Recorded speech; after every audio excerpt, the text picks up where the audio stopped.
মাস 1.5 মাস খুব কঠিন পরিস্থিতি ছিল, তাও চেষ্টা করছিলাম। কিন্তু দুর্ভাগ্যবশত এরকম একটা দুঃখজনক ঘটনা ঘটে গেল, খুঁজে পাওয়া যাচ্ছে না, আমাদের ফিরে যেতে হচ্ছে।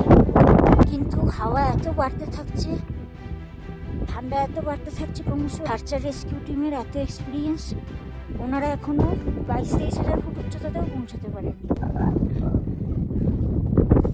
আমি পিয়ালি বসাক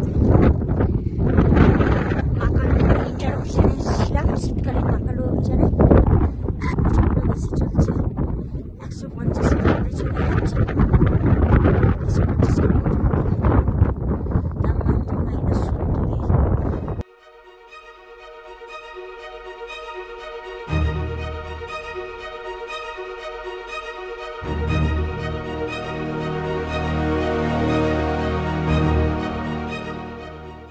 আর ইরানের পর্বতারোহী আবুল ফজল খোজালি স্যার, ওনারা জীবিত অবস্থায় পাওয়া যায়নি। ওইখান থেকেই আবুল ফজল খোজালি স্যার ইরানে নিখোঁজ। রেস্কিউ টিমও এসছে, সার্চ অ্যান্ড রেস্কিউ টিম। এত ঠান্ডার এত হাওয়া এখনো ওনাদের কাছে পৌঁছতে পারেনি।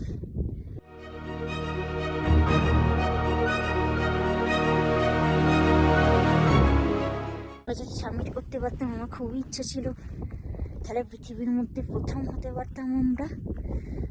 আমাদের দেশের জন্য, ভারতের জন্য অনেক গর্বের বিষয় হতো। কিন্তু দুর্ভাগ্যের বিষয় যে এই দুর্ঘটনা ঘটার পরেও আমি চেষ্টা করেছিলাম যে যাব, সাবমিটে যাব। কিন্তু হাওয়া এত বাড়তে থাকছে, ঠান্ডা এত বাড়তে থাকছে ক্রমশ, ওয়েদার রিপোর্টে দেখা যাচ্ছে এবং আমরা নিজেরাও দেখছি এখানে, সার্চ অ্যান্ড রেস্কিউ টিমের এত এক্সপিরিয়েন্স, ওনারা এখনও প্রায় 22-23 হাজার ফুট উচ্চতাতেও পৌঁছাতে পারেননি, কি আবার ফিরে এসছেন। যাই হোক, ক্যাম্প 3 যে সামিট ক্যাম্প পৌঁছেছিলাম, সেটা ভারতের জন্য অনেক বড় আছে।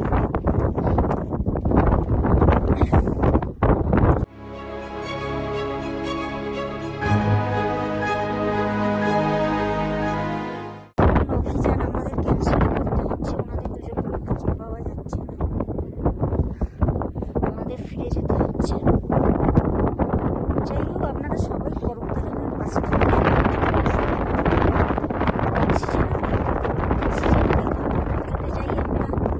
অক্সিজেন অনেক কমে যায়, সি লেভেলের 1/3 হয়ে যায়, তাইতে বডি ব্রেন সেইভাবে কাজ করে না। তারপর অ্যাক্লিমেটাইজেশনের দরকার পড়ে ওই উচ্চতার সাথে বডি অ্যাডজাস্ট করার জন্য। হাই অল্টিটিউড সিকনেস হয়, যার কোনো ট্রিটমেন্টও নেই, মেডিসিনও নেই। হাতে ফ্রস্ট বাইট হয়ে যায়, ইঞ্জিন স্যারের ফ্রস্ট বাইট হয়ে গেছে, রেস্কিউ করে হসপিটালে পাঠানো হয়েছে। পরিস্থিতি এখন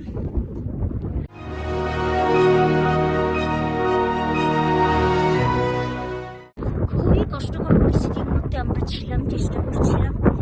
বেস ক্যাম্পটা এবিসি হলে বেস ক্যাম্প পার হচ্ছে, এবিসিতে যারা অভিযানে যায় তারাই আসে।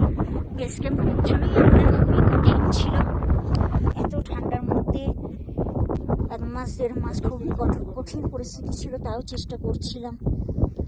কিন্তু দুর্ভাগ্যবশত এরকম একটা